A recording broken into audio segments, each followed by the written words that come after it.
Bharat UK વચ્ચે મુક્ત વેપાર કરાર બાદ વેપાર ક્ષેત્રે એક નવા સુવર્ણ યુગની સત્તાવાર શરૂઆત થઈ ચૂકી છે। બંને દેશ વચ્ચે થયેલા ફ્રી ટ્રેડ એગ્રીમેન્ટનો 15 જુલાઈથી વિધિવત અમલ શરૂ।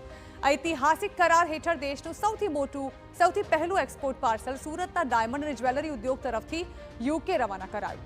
અત્યાર સુધી ભારતમાંથી યુકે મોકલાતા જેમ્સ એન્ડ જ્વેલરી ઉત્પાદનો પર 4% જેટલી ઊંચી આયાત ડ્યુટી લાગતી હતી, જે હવે નાબૂદ થઈ છે।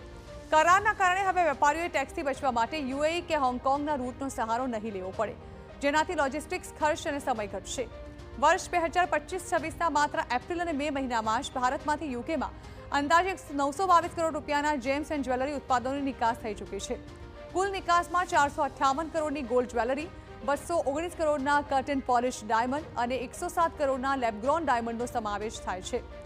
आगामी समय में निकास सीधी $2.5 बिलियन पर पहुंचे तेवी वेपारीओं ने आशा है। મહિની અંદર કોઈપણ જેમ્સ એન્ડ જ્વેલરીની કોઈપણ એક્સપોર્ટ અહીંથી થશે તો એમાં જે 4% ડ્યુટી લાગતી હતી એ ટોટલી ઝીરો નાબૂદ કરવામાં આવી છે।